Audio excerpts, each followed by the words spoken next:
1년 동안 달려왔던 예레미야 프로젝트의 마지막 시간이 됐습니다. 예레미야가 하나님으로부터 부름을 받아서 첫 번째 사역을 시작했을 때부터 요시야, 여호아스, 여호야김, 여호야킨, 시드기야까지 5명의 왕들을 지나면서 겪었던 여러 가지 일들이 지난 11차례의 스킷을 통해서 설명되었습니다. 선보였습니다. 예레미야의 사역은 예레미야의 사역은 요시야 왕 13년에 시작이 됐습니다. 그리고 바벨론에게 예루살렘이 함락되던 해에 끝났으니까요. 그 기간이 약 횟수로 따지면 41년, 한 40년 정도 되는 사역 기간이었습니다. 짧지 않은 사역의 기간이었죠. 예레미야와 손을 잡고서 함께 백성들의 신앙을 위해서 노력했던 요시야 같은 왕도 있었지만, 반대로 예레미야에게 철천지 원수처럼 지냈던 여호야김 왕 같은 시절에는 정말 온갖 고초를 다 겪기도 했습니다. 유다의 마지막 왕이었던 아무것도 할 줄 몰라가지고 주변에서 시키는 대로만 했던 꼭두각시 시드기야 왕 때도 예레미야에겐 그리 쉬운 날들은 아니었습니다. 이 모든 날들을 다 견뎌낸 40년이었습니다. 그냥 40년이 아닌 거죠. 아마 광야에서 백성들을 이끌었던 모세의 40년과도 비견될 만한 그런 40년이 예레미야의 40년이었습니다. 그리고 이 둘 사이엔 한 가지 공통점이 또 하나가 있는데요. 모세는 자신이 그렇게 들어가기를 원했던 가나안 땅에 들어가지 못하고 죽었습니다. 예레미야는 자신이 그렇게 사랑하던 그 가나안 땅에서 살지 못하고 강제로 끌려 나와서 죽게 되었다라는 것이죠. 예레미야가 유다 땅에서 백성들과 함께 살지 못했던 것은 바벨론 군대 때문이 아니었습니다. 예레미야를 그 땅에서 끄집어낸 것은, 강제로 끌어낸 것은 무책임하고 무능력하고 비전을 볼 수 없었던 어리석은 지도자들 때문이었습니다. 그것이 이제 오늘 낭독극을 통해서 여러분에게 선보여 드린 그 소동이었습니다. 기원전 586년에 예루살렘이 바벨론 군대에게 함락당합니다. 유다 왕국은 망해버렸고 왕과 남은 귀족들과 백성들 중에 그나마 쓸만한 사람들은 다 바벨론 땅으로 끌려가게 됩니다. 그리고 바벨론의 왕인 느부갓네살은 이 유다 땅의 사람들을 일부 남겨두는데, 이 사람들은 별다른 기술이 없어서 그냥 땅을 파야 땅 파먹고 사는 사람들이라고 불리는 가난한 사람들이었습니다. 다른 기술이 아무것도 없는 그 사람들. 그리고 그 사람들에게 농사지어서 세금을 바치도록 한 거죠. 그리고 남은 백성들을 다스릴 사람으로 한 명을 임명을 하는데, 그게 그달리야라는 인물이었습니다. 근데 이 그달리야는 아버지, 할아버지 때부터 예레미야랑 아주 친분이 깊은 그런 집안이었습니다. 그달리야의 할아버지의 이름이 사반인데요. 이 사반은 요시야 왕이 성전 수리하다가 율법책을 발견했을 때, 그리고 그 율법책을 발견하고 신앙 개혁을 추진했을 때 그 요시야 왕을 도와서 함께 일했던 사람입니다. 젊은 예레미야와도 손발이 아주 잘 맞았던 그런 인물이죠. 그리고 이 사반의 아들이자 그달리야의 아버지였던 아히감이라는 인물은 아마 예레미야와 동년배였던 걸로 보입니다. 그는 요시야와 여호야김 왕 때 왕실에서 일했는데, 여호야김이 막 화가 나서 예레미야를 죽이려고 할 때 옆에서 그걸 말리면서 예레미야를 살려주었던 사람이 이 그달리야의 아버지였습니다.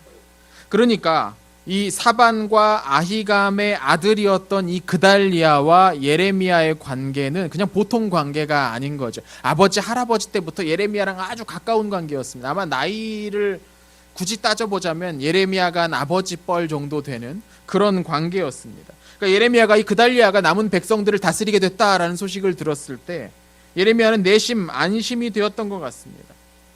그렇지, 그달리야 정도면 괜찮을 것 같다라는 생각이 들었던 거죠. 비록 나라는 망했지만 하나님께서 말씀하신 대로 이 땅에 남은 사람들이 바벨론의 통치를 참으면서 자신의 잘못을 뉘우치면 하나님께서 때가 되었을 때 회복시켜 주실 것이다 라는 것을 예레미야와 그달리야는 믿었습니다. 이렇게 절망 가운데서 작은 희망을 얻을 수 있었습니다. 그런데 문제가 생깁니다. 이스마엘이라는 사람이 나타난 거죠. 왕실에 아마 먼 친척 정도 된 것 같습니다. 근데 욕심 많은 이 이스마엘이 권력을 잡겠다고 그달리야를 죽여버린 겁니다. 그리고 뿐만 아니라 그달랴뿐만 아니라 여러 사람들, 주변에 있던 많은 사람들을 다 죽입니다. 이때 그달랴를 보호해주기 위해서 바벨론 왕이 남겨두었던 바벨론 군사들까지 함께 죽임을 당합니다.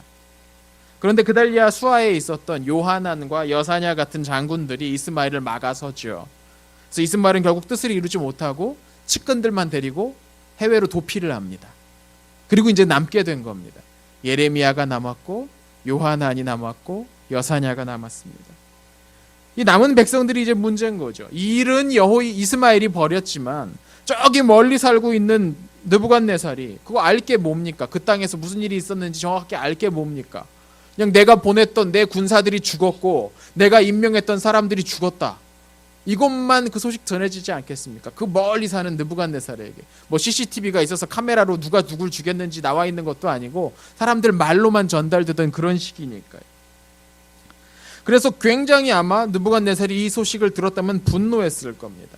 그래서 앞서 우리 낭독극에서 본 것과 같은 일들이 벌어지는 겁니다. 남은 사람들은 예레미야에게 가서 하나님 이제 어떻게 해야 될 겁니까? 라고 하나님께 물어보라고 예레미야에게 요청합니다. 예레미야가 하나님의 말씀을 듣고 와서 대답하기를 이 땅에 계속 남아서 바벨론의 통치를 받아들이는 게 하나님의 뜻이다 라고 합니다. 그러니까 남은 사람들은 예레미야가 자신들을 바벨론에 팔아먹으려고 한다고 비난하죠. 그리고 남은 백성들을 다 위협해서 다 같이 이집트로 가기로 결정합니다. 이 과정에서 예레미야도 이집트로 끌려가게 됩니다. 예레미야는 계속해서 이집트는 안전한 피난처가 될 수 없다고 말했지만 누구도 그의 말을 듣지 않았습니다. 그렇게 유다 왕국 말기에 대선지자가 그렇게 사라져 버리게 된 겁니다. 자, 그럼 요하난을 비롯한 이 남은 유다 백성들은 왜 이집트로 가려고 했을까요? 아마 이 당시 사람들에게 이집트라는 나라는 오늘날 우리가 미국을 떠올릴 때에 떠오르는 이미지들과 비슷한 것들을 떠올렸을 겁니다. 이집트는 아주 오래전부터 고도로 발달한 문명을 가지고 있었습니다. 이집트는 아주 부유한 나라였습니다. 강력한 군주인 파라오가 다스리는 나라였고 파라오가 자신의 권위로 수많은 사람들을 부려가지고 거대한 건축물들을 여러 세워나갔습니다. 오늘날 우리가 이집트 하면 떠오르는 것은 사막의 먼지 같은 것들입니다. 그 흙바람 막 이런 것들이 떠오릅니다. 그런데 고대 이집트는 아주 기름진 땅이었습니다. 엄청난 양의 밀이 생산돼서 해외로 수출까지 하는 그런 나라였습니다. 먹고도 남아서 그걸 해외로 수출하는 그런 나라였습니다. 매년 홍수가 납니다. 나일강이 넘칩니다. 강이 넘쳐가 홍수가 나면 큰일이냐 큰일 아니냐 생각하실 수 있지만 나일강이 넘치면 그 주변에 현대에는 강 주변에 이제 아파트도 짓고 사니까 강이 넘치면 큰일 나는데 예전에는 그렇지 않았거든요. 강 주변은 그냥 다 농경지입니다. 그러니까 강이 넘치면서 그 강이 상류로부터 가지고 온 온갖 영양분을 강 주변에 뿌려버립니다. 홍수가 끝나고 나서 강이 다시 원래 수위로 돌아가면 그 주변에 있는 땅은 상류로부터 내려온 영양분이 쫙 깔린 자연 비료가 막 뿌려진 그런 땅이 되는 거죠. 사람들은 매년 홍수가 언제 일어나는지 그 날짜를 계산해 내는데 성공합니다. 그리고 날짜 계산에 성공한 다음부터는 이 홍수는 피해를 주는 재앙이 아니라 우리 농경지에 비료를 뿌려주는 축복이 된 거죠. 사람들은 기름진 땅에서 풍성한 수확이 언제나 약속되어 있다라고 이집트 하면 그런 장면을 떠올렸습니다. 이집트는 부유했습니다. 강의 범람을 계산해내고 해와 달과 별들의 움직임을 관측하던 이집트 사람들은 당연히 이제 건축술도 발전시킵니다. 그래서 고대로부터 이집트는 아주 정교한 건축술로 유명했습니다. 대규모의 피라미드를 건축했고 곳곳에 아주 거대한 신전을 만듭니다. 이 신전의 높이가 장난 아니게 높습니다. 사람이 그 안에 들어가면 아주 왜소하게 보일 정도의 거대한 신전들을 곳곳에 만들어 두었습니다. 이집트는 아주 단단해 보였다는 것이죠. 이집트 사람들은 세상의 모든 것을 설명할 수 있는 것처럼 지혜로워 보였습니다. 사람의 눈에 보이지 않는 신들의 세계도 이집트로 가면 다 설명이 됩니다. 이집트는 이 신들의 관계가 어떻게 되는지, 누가 누구의 아버지고, 이 신들은 모양은 무엇이고, 이 신의 능력은 무엇이고 하는 것들을 다 정해둡니다. 그래서 이 사람들이 하는 설명을 다 들으면 누구든지 신들을 이해할 수가 있었다는 거죠. 이집트 사람들은 불분명한 게 없었습니다. 이게 그 당시 사람들이 이집트를 떠올릴 때 떠올랐던 이미지입니다. 이집트는 부유하고 단단하고 정교해 보였습니다. 설명되지 않는 게 아무것도 없는, 모든 것이 아주 말끔하게 설명되고 그곳으로 가면 아주 안정적인 땅, 그것이 바로 이 당시 사람들이 생각했던 이집트였다는 거죠. 근데 반면에 이집트는 그렇게 풍요롭고 좋은 땅인데, 반면에 유다 땅은 어떻습니까? 지금 바벨론이 3년 동안이나 예루살렘을 포위해서 공격해서 모든 것을 파괴했습니다. 예루살렘만 파괴된 것이 아니라 그 주변의 여러 성들도 다니면서 분탕질을 벌입니다. 여러 성읍들이 피해를 입었을 겁니다. 유다 땅 전역이 피해를 입었다고 봐야 될 겁니다. 3년 동안 그랬습니다. 3년 동안 남은 것이 아무것도 없었겠죠. 말 그대로 빈 땅에서 새롭게 시작해야 되는 그런 상황이 유다 땅의 상황이었습니다. 그러니까 요하난을 비롯한 이 남은 유다 백성들이 생각하기에 어디가 좋겠냐는 것이죠. 모든 것이 풍요롭고 단단하고 정교하게 세워진 이집트겠습니까? 아니면 다 파괴돼서 아무것도 남은 게 없는, 변변히 세워질 것 하나 없는, 돌 위에 돌 하나 남아있지 않은 것 같은 이 유다 땅이겠습니까? 너무나 당연한 질문 아닙니까? 그러니까 이 시기 이집트로 가자고 말했던 그 사람들의 말에는 일리가 있는 겁니다. 아마도 이 사람들은 안정을 추구하는 사람들이었을 겁니다. 생각해보면 이들은 아마 나이도 어느 정도 있고 자연스럽게 어떤 일이 일어날지 알 수 없는 상황 속으로 들어가는 건 싫어하는, 검증되고 잘 알려진 것, 좀 문제가 있어도 흠이 보이더라도 익숙한 것을 선택해야 된다고 생각했던 사람들일 겁니다. 이 사람들은 고려할 게 많은 사람들이었을 겁니다. 그래야 안전하고 가능하면 모든 것이 보장된 그런 곳으로 가려는 사람들이라는 거죠. 이런 성향의 사람들 오늘날에도 쉽게 찾아볼 수 있습니다. 아니, 어디에도 있습니다. 이런 사람들. 규칙적이고 예측 가능한 것에서 안심하는 사람들이 있죠. 돌발적인 것 싫어하고 보이지 않는 것이 있다면 보이도록 해설하고 설명해 놓아야만 직성이 풀리는 그런 사람들이 있습니다. 가만 보면 저도 그렇습니다. 저도 그렇습니다. 보수적인 사람이 이런 좀 안정지향적인 선택을 하는 경향이 있죠. 저도 가능하면 설명되고 가능하면 안정되고 가능하면 잘 풀려져 있는 그런 곳을 가기를 원합니다. 불안한 부분이 충분히 설명되지 않으면 좀처럼 발을 내딛지 못하는 게 저도 그런 것 같습니다. 이런 사람들이 남은 백성들과 함께 이집트로 떠나버렸습니다. 근데 또 한편에는 다른 사람들이 있었죠. 이들은 모험적 신앙을 따라 사는 사람들이었습니다. 이들은 하나님께 모든 것을 거는 사람들이었습니다. 이들은 설명되지 않는 것을 불안함으로 여기는 대신에 신비로 간직하는 사람들이었습니다. 아직 모든 게 설명되지 않더라도 길을 보여주신 하나님에 대한 신뢰가 더 크기 때문에 하나님이 보이신 그 길을 따라가겠다라고 첫 발을 내딛는 그런 사람들입니다.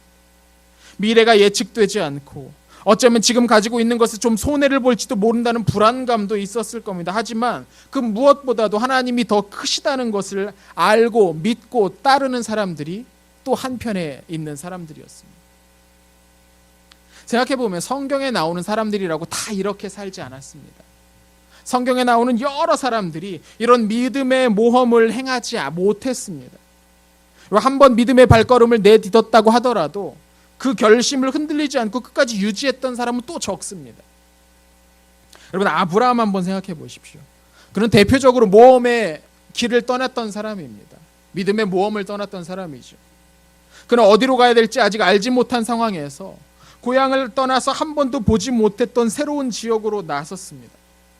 그런데 그런 아브라함이었는데, 그렇게 엄청난 믿음의 결정을 했던 아브라함이었는데 마침내 가나안 땅에 도착했을 때 두려움에 휩싸입니다. 가보니까 그 땅엔 이미 땅 주인들이 바글바글 잘 살고 있는 그런 땅이었습니다. 말씀 따라서 가기만 하면 거기 딱 비어있고 나를 위해서 땅이 그냥 쫙 준비되어 있을 줄 알았는데 가보니까 이미 땅 주인들이 잔뜩 있습니다. 그 사람들이 성을 다 쌓고 있는 그런 땅이었습니다. 자신에게 돌아올 땅이 어디에도 없어 보였던 거죠. 그런데 그 상황에서 엄청난 기근이 닥칩니다. 그러니까 아브라함도 그 두려움, 불안함을 이기지 못하고 어디로 갑니까?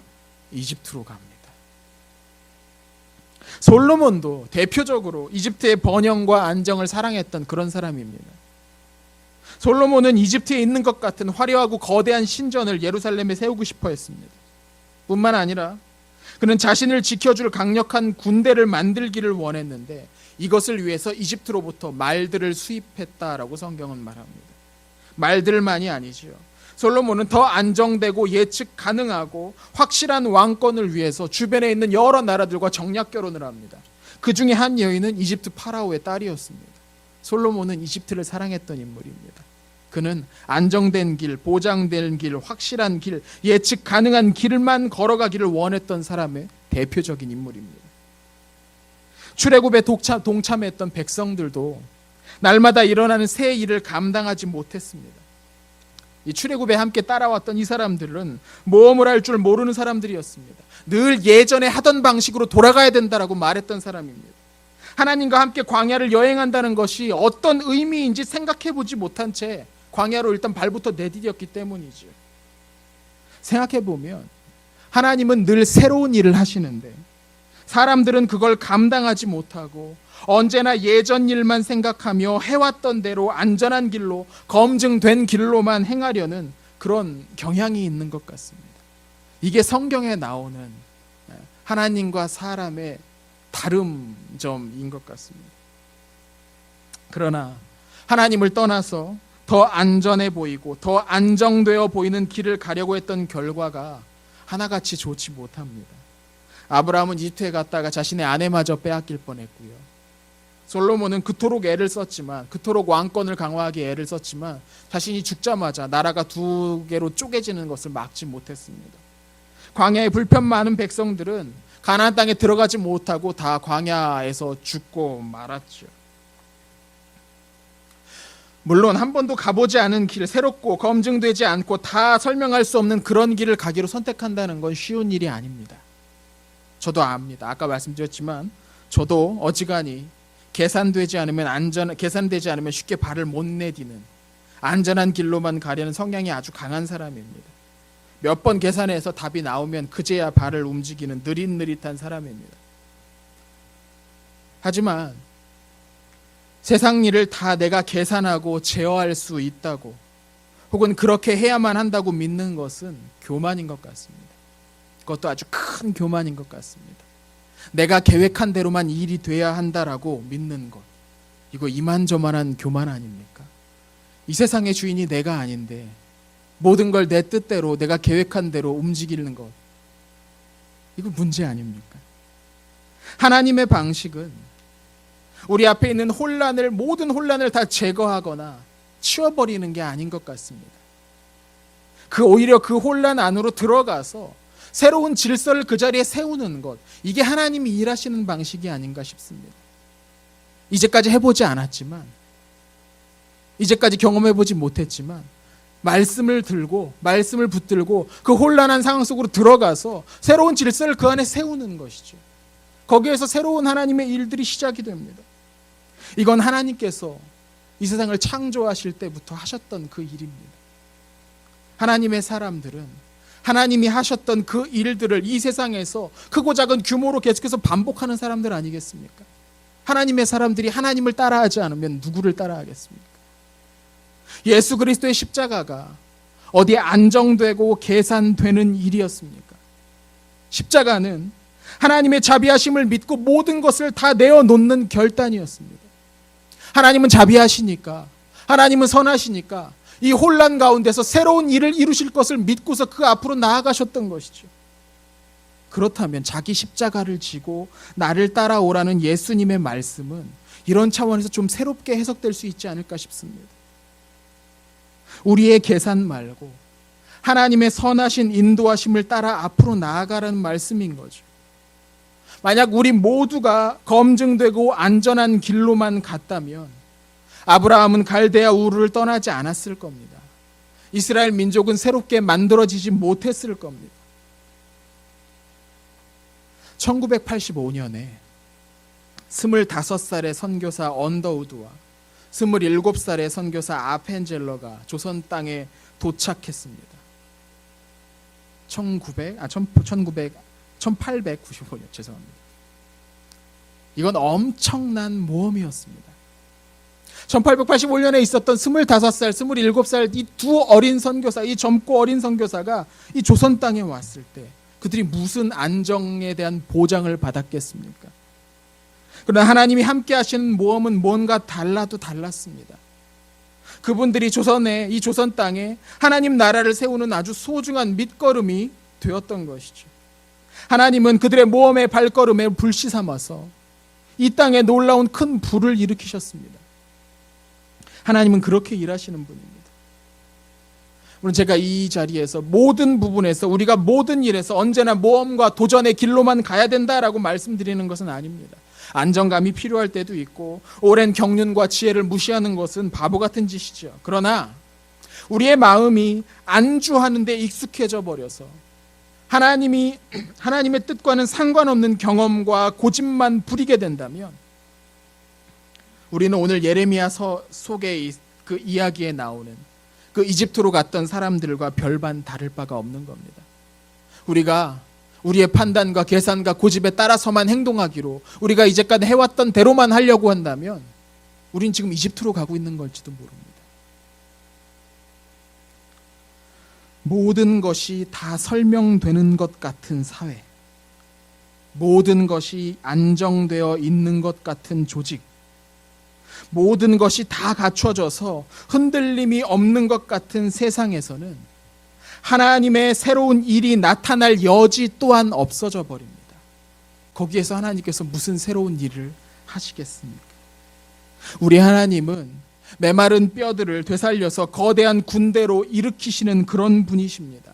우리 하나님은 아무것도 없는 그곳에서 온 세상을 창조하신 그런 분이십니다. 우리 하나님은 죽음의 무덤 속에서 새로운 부활의 생명을 불어넣는 그런 분이십니다. 예레미야는 모든 것이 사라진 그 빈 땅에서 하나님과 함께 새로운 일을 시작하려고 결심했습니다. 오늘 우리에게도 필요한 결심이 이런 결심이 아닌가 싶습니다. 여러분, 하나님과 함께 떠나는 믿음의 모험을 두려워하지 마십시오. 교회는 이 모험이 결코 무모한 도전이 아니라 이 모험이 놀라운 결과가 있는 훌륭한 선택이라는 것을 이 세상에 보여주어야 하는 공동체입니다. 우리 교회가 모험 정신을 잊어버리지 않는 교회가 되었으면 좋겠습니다. 하나님과 함께 이제까지 해보지 않은 그 길을 따라 나아갈 수 있는 그런 공동체가 되었으면 좋겠습니다. 포기하지 않으면 때가 이를 때에 거두게 될 것입니다. 우리 교회가 그런 교회가 되기를 축원드립니다. 함께 기도하겠습니다.